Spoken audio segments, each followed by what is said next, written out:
Bismillahirrahmanirrahim. Assalamualaikum warahmatullahi ta'ala wabarakatuh.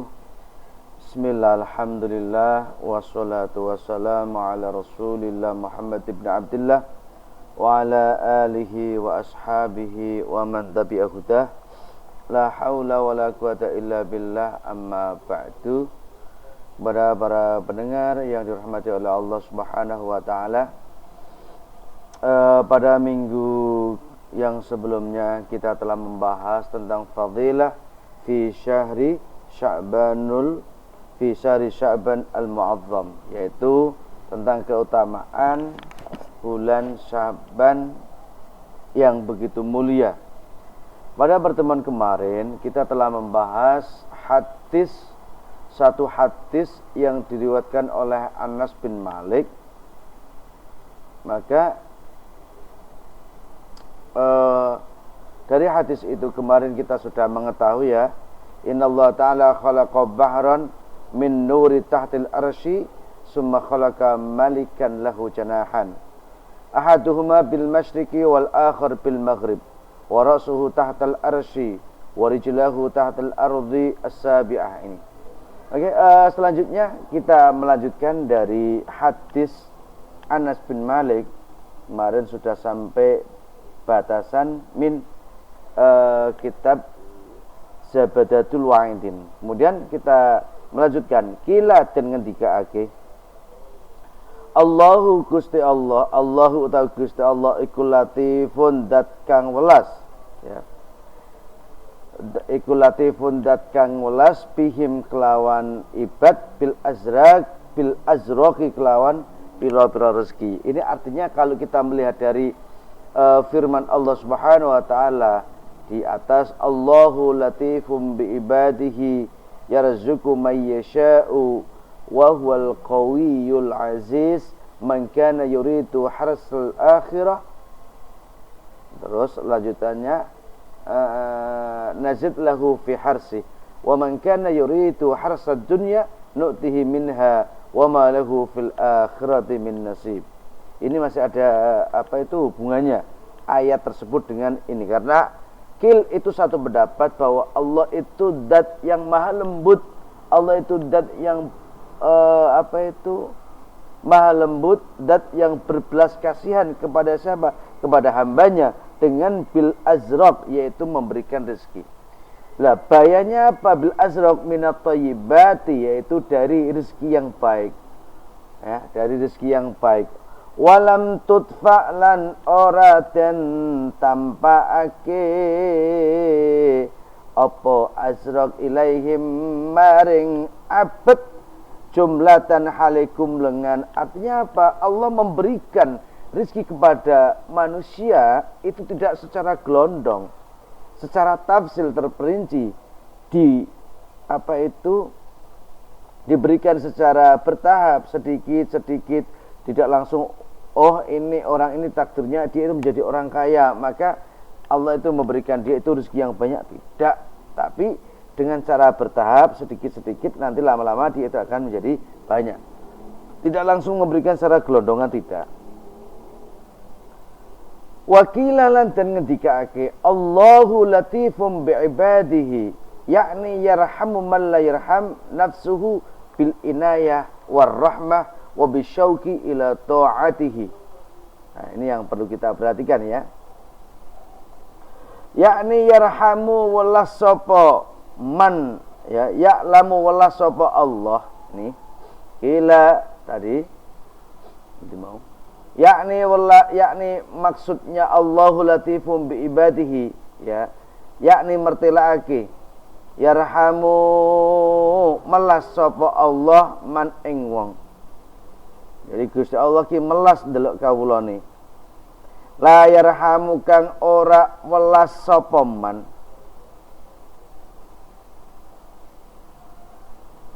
Nafsahu ing awak dhewene man bil inayati kelawan nulungi war rahmati lan melasi. Jadi sebenarnya gini, ada makna yang tersimpan dari kalimat itu.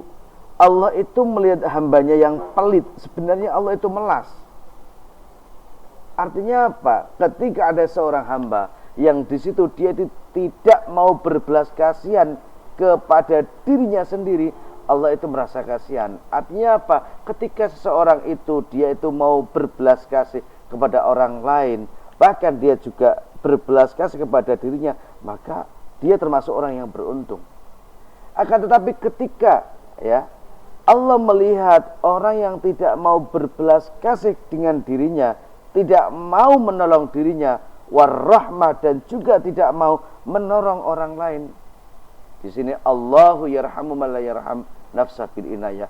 Wa syauqi, dan rasa rindu ila taatihi, maring taati abad wa taati rasulihi lan taati wa taati rasulihi lan taat maring rasul.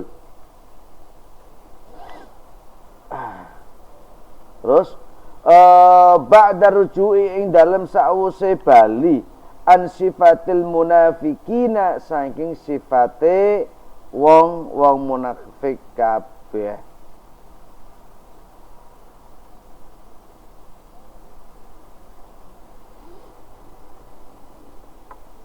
Terus jadi ini sebenarnya kalau kita mau menelaah dari ayat tersebut jelas ya.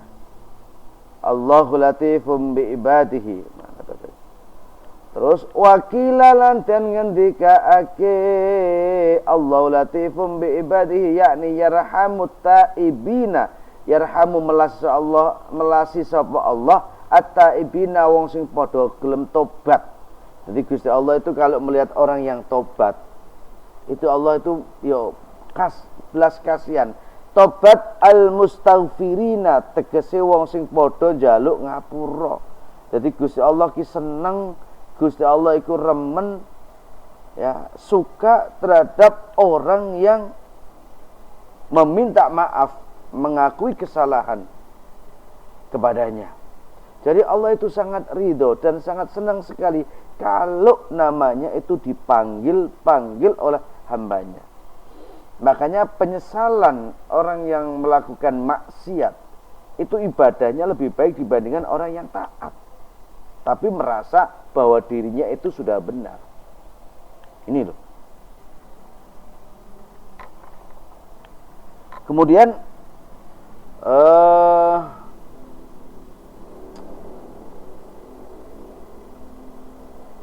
qala alaihi salatu wassalam, qala dawuh sapa alaihi salatu wassalam, iku alaihi tetep ing atase Kanjeng Nabi, as-salatu utawi tambah rahmatadim wassalam lan keselamatan. Dawe ma min sautin ahabbu ilallah ta'ala min sauti abdin. Nah, ini perlu kita perhatikan ya. Mudnibin tabin ilallah ta'ala fayaqulu labbaika ya abdi salma turid. Ini buat kita, kalau kita merasa diri kita hebat, merasa diri kita itu baik, perhatikan apa itu qaulnya Rasulullah Muhammad sallallahu alaihi wasallam.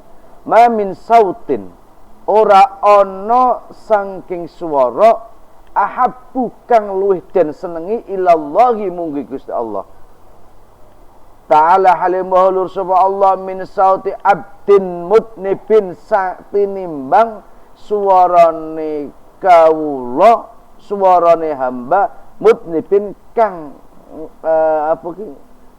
nglakoni dosa. Ya, jadi tabakang tobat sapa abdun munib ilallahi maring Allah. Jadi tidak ada suara yang lebih dicintai oleh Allah di sisi Allah dibandingkan suaranya seorang hamba yang banyak melakukan dosa kemudian ia tobat kepada Allah Subhanahu wa taala. Fayaqulu mongko dawuh sapa Allah, labbaik, bejo banget. Ya abdi hei kawulaku, sal jaluk sira ma ing perkara turidu kang den karepake sapa sira. Lho, ini Allah sampai dawuh seperti itu. Labbaik ya abdi sal ma turid.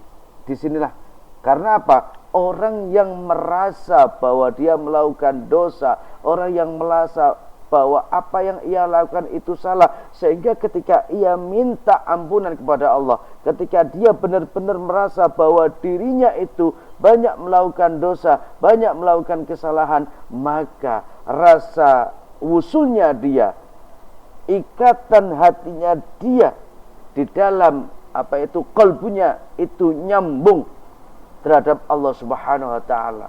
Lah, disinilah Allah itu merasa bahwa hamba yang melakukan dosa kemudian ia taubat dan mau kembali kepadaku, maka hamba itu seanggap menjadi hamba yang paling beruntung, hamba yang paling aku sayangi.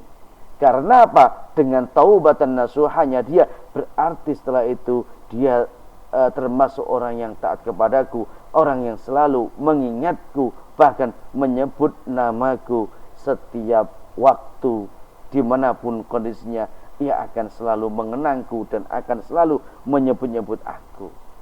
Sehingga apa yang menjadi permintaannya, salma turid, ketika hambaku tadi senantiasa menyebut namaku, memanggil aku setiap waktu, setiap saat, maka apa yang ia kehendaki pasti akan aku berikan. Nah, ini. Jadi dari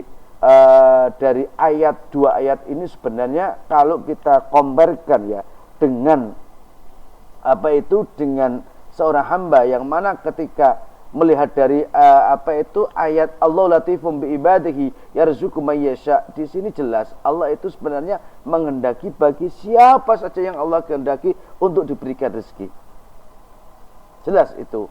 Kenapa saya katakan jelas? Karena Allahul Qawiyyu, Allahul Aziz, Allahul Qudrah, atau Allahul Qudratul Bahirah. Allah itu mampu untuk apa? Untuk memberikan semuanya itu. Makanya man kana yuridu harsal akhirah, barang siapa yang menghendaki untuk bisa memanen besok ketika di akhirat, ay thawabuha syabbahul bil zar'i min haitsu innahu fa'idatun tahsulu bi amali dunya walidzalikil ad-dunya mazra'atul akhirah.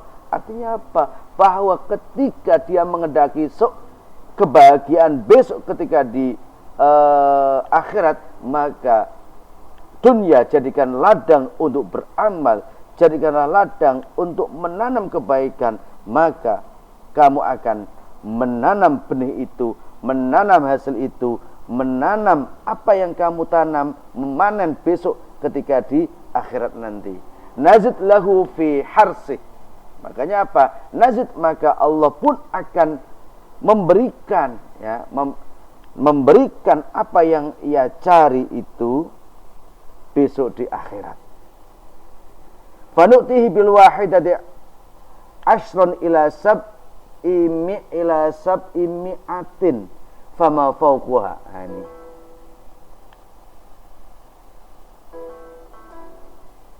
Aduh lah senggol ya.